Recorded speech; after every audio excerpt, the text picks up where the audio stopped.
মুর্শিদাবাদ জেলা কি এখন বারুদের স্তূপের উপর দাঁড়িয়ে? জেলা পুলিশের কড়া অভিযান সত্ত্বেও বোমা ও বিস্ফোরক উদ্ধারের ঘটনা থামছে না। এবার বড়সড় সাফল্য পেল বহরমপুর থানার পুলিশ। গোপন সূত্রে খবর পেয়ে রবিবার রাতে বহরমপুর সংলগ্ন রানীনগর গ্রামের সাইদুল শেখ নামে এক অভিযুক্তের বাড়িতে চিরুনি তল্লাশি চালানো হয়। আর সেখানেই উদ্ধার হলো প্রায় 2 কেজি নিষিদ্ধ বিস্ফোরক রাসায়নিক অ্যান্টিমনি ট্রাইসালফাইড।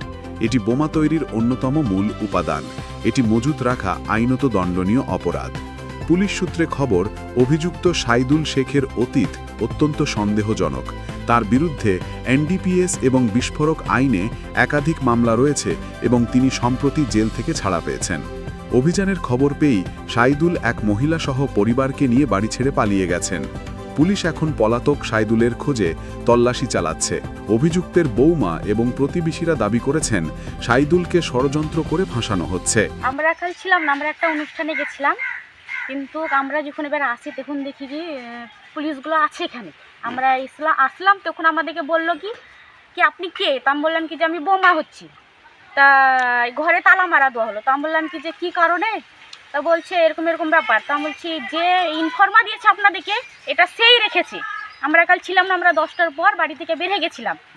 আর এরকমভাবে কিন্তু আমাদেরকে পুরো এরকম কিন্তু ফাঁসায়, এরকম করে ফাঁসাতেই থাকছে। কিন্তু আমার শ্বশুর কিন্তু নির্দোষী, কিন্তু আমার স্বামী তো বাড়িতে নাই, ও তো বোম্বাই আছে, 3 মাস হতে গেছে। কিন্তু এইভাবে যেটা করছে কিন্তু এটা খুব অন্যায় করছে। বোম্বাই আছে আমার স্বামী। আর শ্বশুর মশাই ছিল, তা কোথাও ও গেছে কোনো। এবার আমাদের তো চাষবাস, আমরা আর গরু ছাগল পুষা, আমাদের তো মানে কোনো টাকা বিল্লা না। আমরা কি যে আমাদের ঘরে যে 10 লাখ 20 লাখ টাকা আছে তাও তো না, হাতে খাটি পেটে খাই গরিবের সংসারে। এবার শ্বশুর কোথায় গেছে না গেছে সেটা তো আমরা বলতে পারবো না। আর আমাদের কাছে ফোনও নাই যে আমরা যোগাযোগ করবো। তা অনেকদিন ধরে নাই নাকি? হ্যাঁ চিনি, আমরা তো দেখে বলছিলাম কি ওটা ইটের গুঁড়ো। আমরা ওটাই বলেছি কি যে আমরা ইটের গুঁড়ো। আর পুলিশকে কিন্তু আমরা বলেছি কি যে এটা সম্বন্ধে আমরা কিছুই বলতে পারবো না। আমরা ছিলাম না, 10টার পর বাড়ি থেকে আমরা বেরিয়ে গেছি। এসেছি আমরা 3:30 কি 3:45 আশপাশ।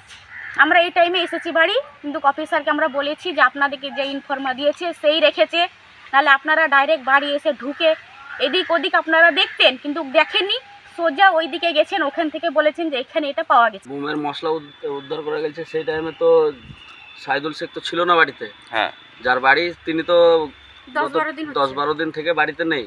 হ্যাঁ, এখন বোমের মশলা কে রেখে গেছে এখন তো বলা মুশকিল। এটা পুলিশ ভেরিফাই করবে কে রেখে গেছে এখানে। ওকে তো বারবার এভাবে ফাঁসানো হচ্ছে।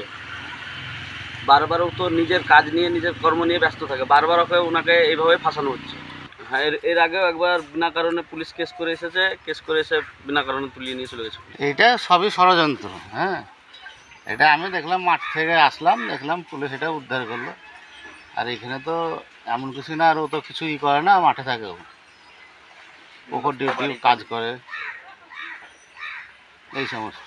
বহরমপুর পুলিশ প্রশাসন বহুভাবে চেষ্টা করছে মুর্শিদাবাদের বিভিন্ন প্রান্ত থেকে বোমা অস্ত্র উদ্ধারের জন্য।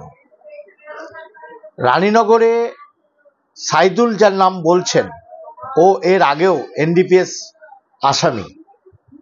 ওর বাড়ি থেকে আপনাদের তথ্যসূত্র অনুযায়ী খবর পেলাম যে বাড়িতে বোমের মশলা পাওয়া গিয়েছে। অস্বাভাবিক কিছু নেই, পাওয়া যেতেই পারে। পুলিশ প্রশাসনকে ধন্যবাদ। এইভাবে আরও বহরমপুর সারাউন্ডিং এলাকায় বিভিন্ন গ্রামের আপনারা যদি সঠিকভাবে তল্লাশি চালান, তাহলে এরকম ধরনের প্রচুর বোমা এবং বোমার সাজ সরঞ্জাম অস্ত্র সমেত ধরা পড়বে। বহরমপুর পুলিশকে জানাই ধন্যবাদ। তার সাথে সাথে দুষ্কৃতকারীদের চিহ্নিত করুন, তাদের কাছ থেকে তথ্য সংগ্রহ করে আরও কোথায় কোথায় এ ধরনের বোমা মজুত আছে বা বোমার মশলা মজুত আছে তার দিকে নজর দিন। মুর্শিদাবাদ বারুদের স্তূপের উপরে দাঁড়িয়ে আছে। পুলিশ প্রশাসন যেভাবে এগিয়ে যাচ্ছে সাধুবাদ জানায়। মুর্শিদাবাদ জেলার সম্প্রীতিকে রক্ষা করতে হবে। This is the target.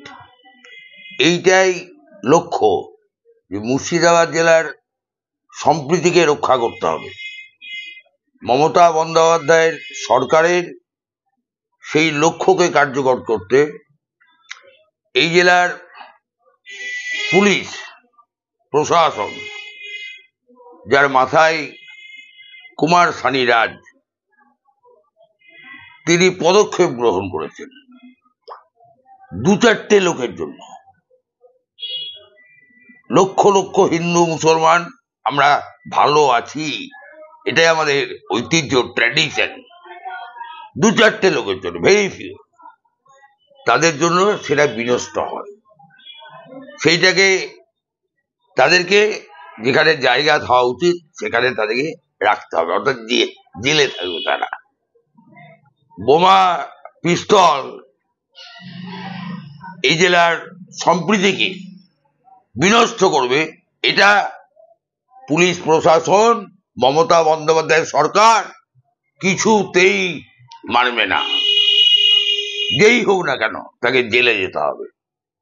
বোমা পিস্তল দিয়ে এই জেলার সম্প্রীতিকে বিনষ্ট করার যে পরিকল্পনা, যে ছক, তাকে তছনছ করে দেওয়ার কাজে নেমেছে পুলিশ প্রশাসন।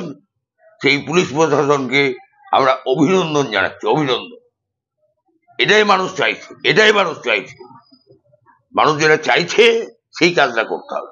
এই ধারাবাহিক উদ্ধারের প্রেক্ষিতে জেলা পুলিশ সুপার কুমার সানি রাজ জানিয়েছেন, এখন পর্যন্ত 1600-রও বেশি বোমা উদ্ধার হয়েছে এবং দোষীদের বিরুদ্ধে আরও কঠোর পদক্ষেপ নেওয়া হবে। মুর্শিদাবাদের আইন শৃঙ্খলা এবং জেলার মানুষের নিরাপত্তা এখন এক বড় প্রশ্নের মুখে।